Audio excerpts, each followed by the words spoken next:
Hi everyone. We'll just take 30 seconds to let anyone else that wants to join.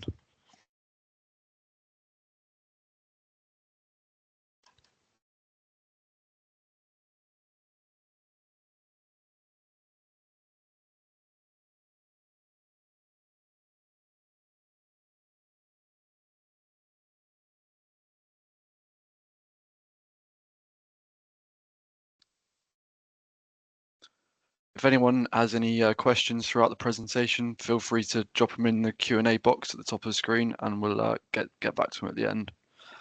Good afternoon, everyone. Welcome to the next webinar in Brookbanks series. Today we'll be exploring the role of structural engineers in the climate emergency and how our work can help lead the transition to a low carbon built environment. Before we dive in, here's a quick look at what we'll cover today. We'll start by looking at some of the key commitments and the wider institutional response to the climate emergency, how professional bodies like the IStructE are setting the direction of our industry. Then we'll move on to what structural engineers are being asked and advised to do in response. That includes how we can reduce embodied carbon, design for reuse and circularity, and influence the wider project team to make lower carbon choices.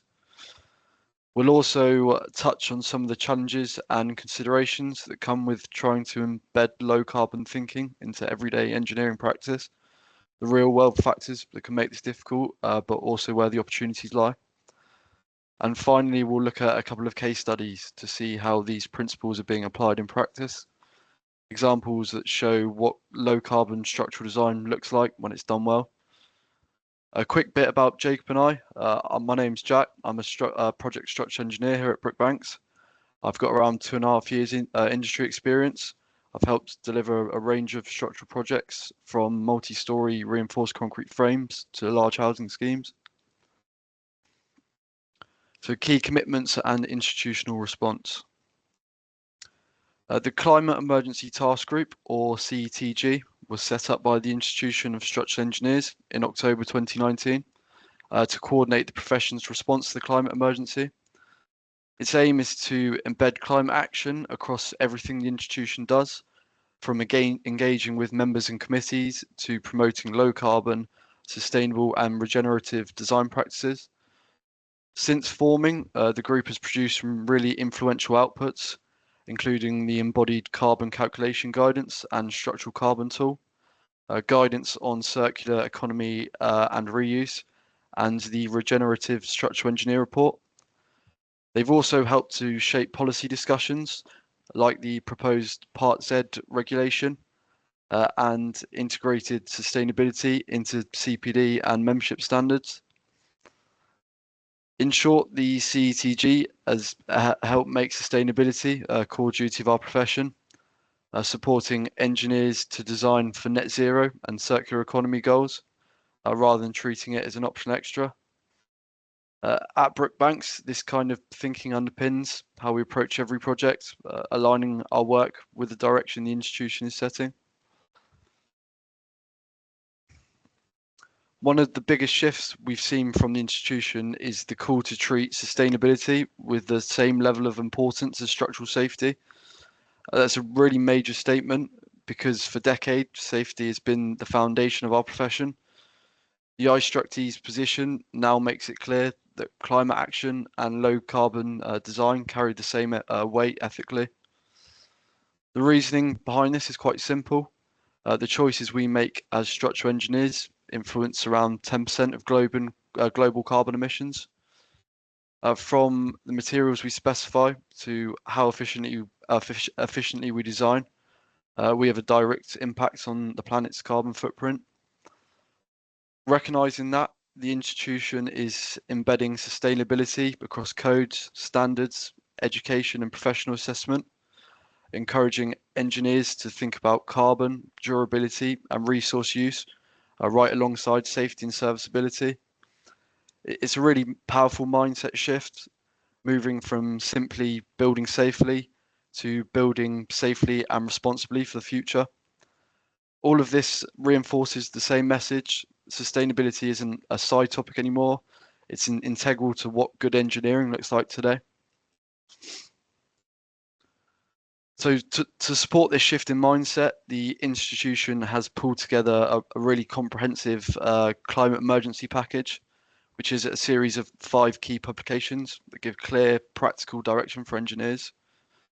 They include Design for Zero, which sets out the principles for achieving net zero structures, Circular Economy and Reuse, which focuses on material reuse and designing for circularity, the Regenerative Structural Engineer, which encourages designs that actually restore and enhance the ecosystem, the Future of Structural Design, looking ahead to how our methods and priorities will evolve, and finally, How to Calculate Embodied Carbon, which is now in its 3rd edition, which is a sort of a go-to reference for measuring and managing carbon impacts in our designs. Together, these resources form a toolkit for engineers who want to make a meaningful, evidence-based change in practice. Understanding embodied carbon is central to this approach, and the carbon life cycle diagram on the right-hand side of the screen provides a clear framework. It illustrates how carbon is associated with each stage of the building's life. So, for example, A1 to A3 covers the product stage, which is your raw material extractions, your transport and manufacturing. A4 to 5 is the construction process, so transporting to site and installation. B1 to B5 is the use stage, so maintenance, repair, replacement and refurbishment. The 2 yellow sections, B6 and B7, refer to the operational carbon, so things like energy and water use. And finally, C1 to C4 represents the end of life processes, such as demolition, transport, waste processing and disposal. This framework is essential for making informed, practical decisions that reduce a building's overall carbon footprint. So how can we actually act as structural engineers? Firstly, it's about getting informed and accepting responsibility. We need to understand the science behind climate change, things like embodied carbon and life cycle impacts, and recognise that acting on this is a part of our professional duty. Staying up to date with the IStructE's latest guidance and tools, like the Climate Jargon Buster, helps us keep that knowledge current. Next, we need to focus on minimising carbon, particularly embodied carbon. That means treating carbon as a genuine design criterion, uh, just like safety, cost, or aesthetics. We can measure and reduce it using tools such as the structural carbon tool, optimize material efficiency, and specify low carbon or recycled materials to make a measurable difference. Then we should design for reuse and circularity. Wherever possible, that means reusing the existing structure rather than demolishing them, and designing new ones so they can be adapted, extended, and disassembled in the future.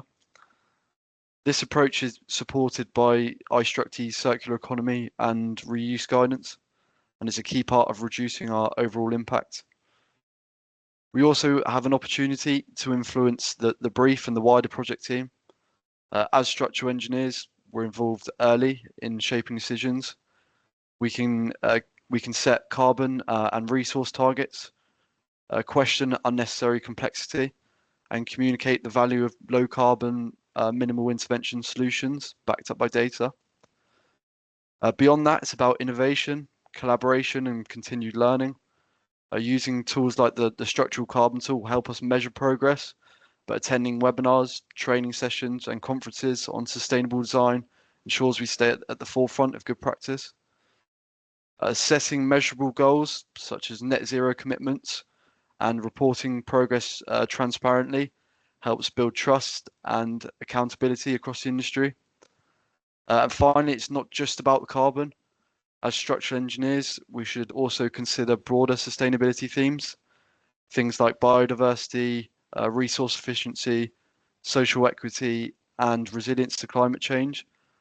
By integrating these ideas into our work, we ensure that our designs contribute positively, not just to the built environment, but to people and the planet as a whole. Ultimately, this is where structural engineers can truly lead the change.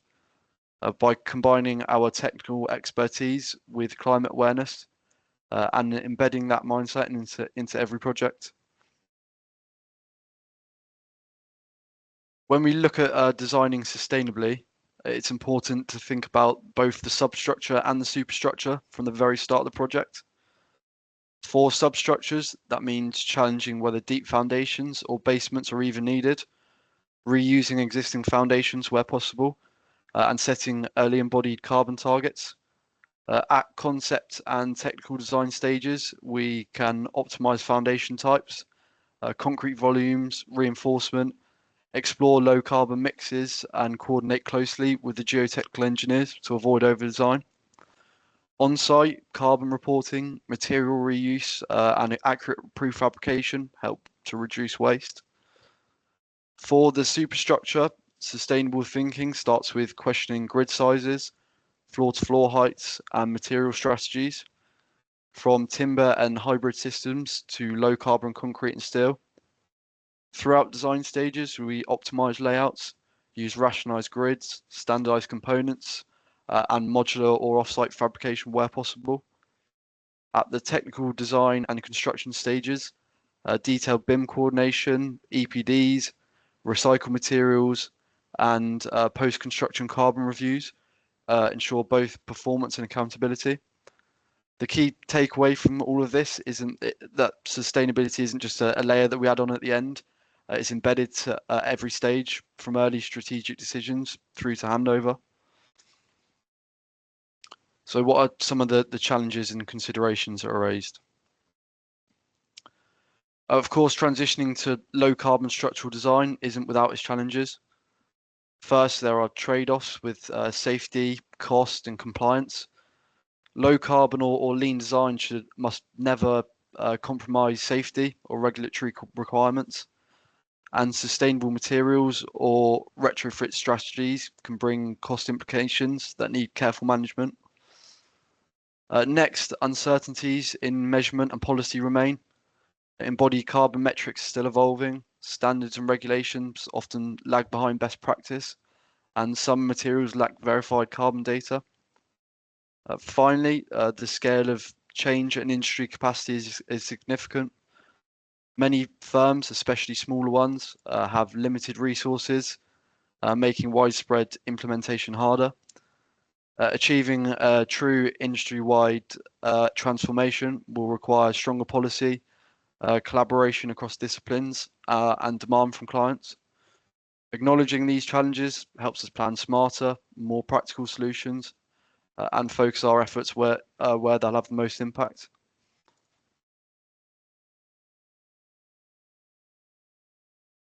Jacob? Thank you. Hello, everyone. I'm Jacob, a senior structural engineer with more than 20 years of experience. Thank you, Jack, for covering the key commitments, explaining the role of structural engineers, and highlighting the challenges we face in tackling the climate emergency. Now I will take you through the final part of the presentation. 2 case studies that show how structural engineer can make a real measurable impact in reducing carbon emission. We will look at how we applied sustainability low carbon design principle on 2 very different projects. The first one, the Bridge and College development, and second, the refurbishment of Richmond Magistrate Court, which has been transferred into a modern office with open plans. Let me start with the Bridge and College. This new town center campus provides over 13,000 square meters of high quality teaching and learning space, including a theater, saloon, studio, and design workshops. Structurally, this development consists of 2 blocks of 6 to 7 story concrete frame flat slab building and a steel frame theater. The project also includes external work and 39 parking spaces. But beyond the impressive facility, what really stands out is how it was designed, guided by 6 key principles, which you can see it on the screen now. I will start from the build less.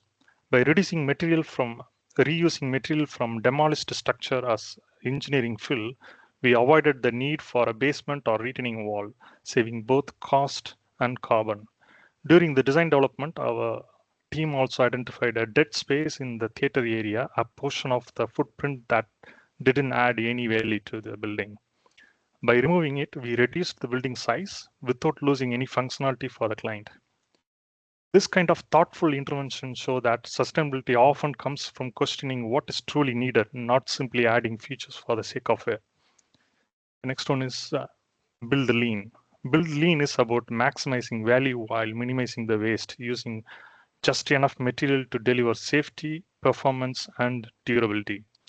At Brookbanks, with more than 40 years of structural engineering experience, we have developed a method that balances cost, carbon, time, and quality, avoiding over-conservative design through a rational solution, material efficiency, and optimization techniques. This means designing smarter structural grids, using standard details where possible, reducing complexity that doesn't add any value. The result? Lower embodied carbon, faster construction, and leaner cost without compromising quality. The next one is build wise. So how do we actually build wise in practice? Here is a framework, a step-by-step approach that underpins every decision. Set clear embodied carbon targets from the very beginning of the project. Minimize material use first, specify low carbon materials second, and offset only at a last resort. Use lightweight partition to reduce foundation loads, standardize column sizes and details to minimize waste.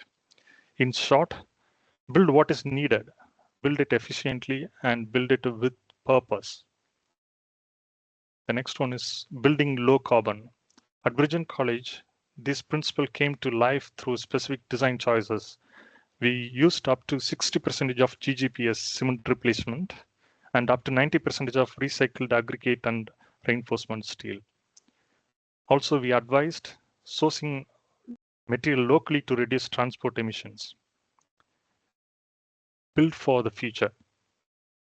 Sustainability isn't only about reducing today's emission. It is about designing for tomorrow's flexibility. At Brookbank and at this development, we carefully balanced the structural grid, design life, and variable load to ensure the building can adapt to the future needs, whether that's new technology, changing in teaching style, or future expansion. By designing for flexibility, we extend the building's lifespan, reducing the need for future demolition or reconstruction. That is how structure design supports both the resilience and long-term sustainability. The last principle is the build collaboratively, and none of this happen in isolation. True sustainability depends on collaboration, working closely with architect, MEP engineers, and the sustainability specialist from very start. Collaborative early with architect to avoid extensive cantilever transverse slab, and challenge the floor-to-floor height to reduce total material mass. That collaborative mindset is what truly unlocks innovative in low carbon design. Next slide, please. This bar chart shows the life cycle assessment. Now let's look at how all this decision translate into result. This bar chart is the life cycle assessment we at this design team carried at for design stage 4. Each bar represent embodied carbon emission in kilograms of carbon dioxide equivalent per meter square. It is not carbon dioxide, it is carbon dioxide equivalent. The first 3 bars shows the target, while the final 2 bars shows the estimated value achieved for 2 blocks. The first 3 blocks, you can see the blue color that's covers the category A1 to A5, raw material to construction. Red is during the usage and demolition of the building. Orange and green are similar but have estimated values. The first bar shows the industrial baseline target of 1000 kg CO2 emission per meter square. The second bar shows the good practice, which is much less than the 1675 kg CO2 emission per meter square. The third one is the stretched target, which is much lower, 400 kg CO2 emission per meter square. For block 1, we have achieved a value in between these 2 good practice and stretched target with 585 kg CO2 emission per meter square. Block 2, we have achieved slightly more than the good practice one, 720 kg CO2 per meter square. So we are able to keep the carbon emission between the good practice limit and the stretch target as a overall. What are the major elements that contributes to the carbon emission in the bar chart? Let's see that in the next slide.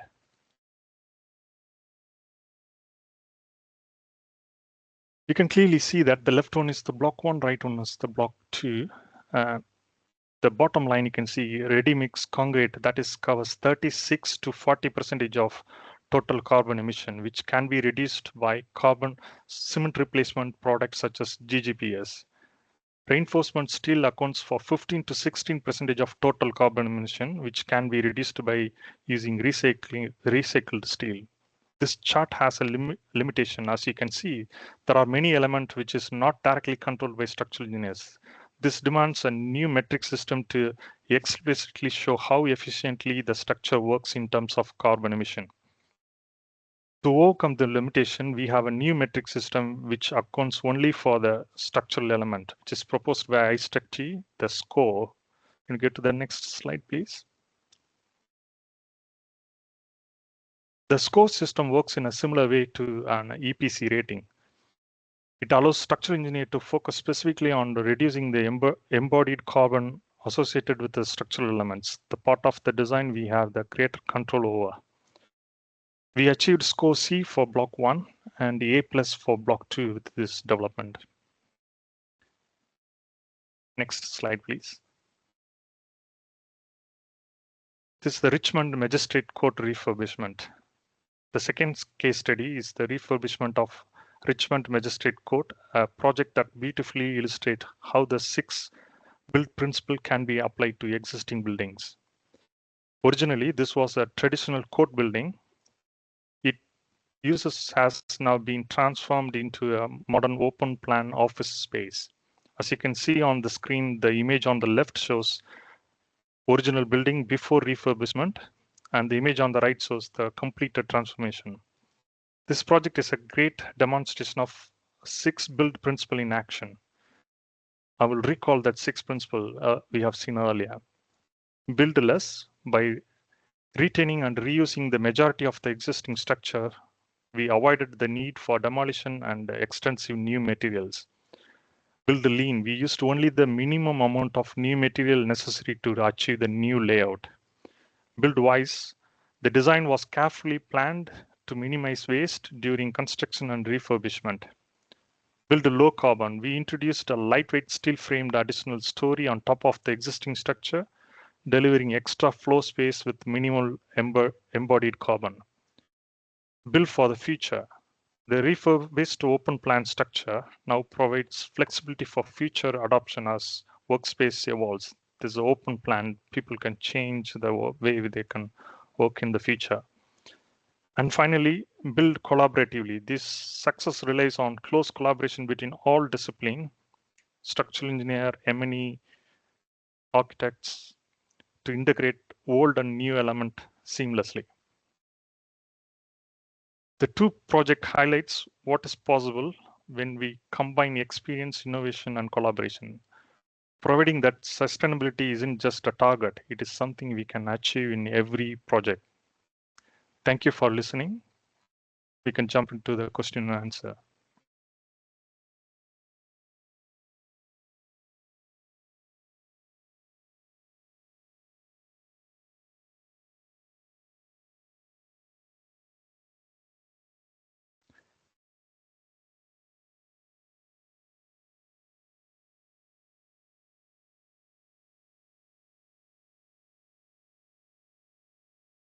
So we've got a question from George. If sustainability is now ethically equal to safety, should we set a minimum utilization threshold for structural members, let's say 70%, to avoid systematic overdesign and wasted carbon? And if not, how do you justify the current industry norm of 40 to 60% utilization in the name of safety margins? Yes, George, we have to have a balanced view about all 3 or 4 factors like cost, time, and the buildability and the carbon. So it is not always we can push to the 70 or 90, but whenever we have the 40 or 60% utilization, we should aim for future expand or future flexibility to accommodate additional loading, not just pumping up the size, just to accommodate some reserved capacity in the future to accommodate the future changes. I think that's it for questions. So thank you everybody for joining today. Have a good rest of the day. Thank you, everyone.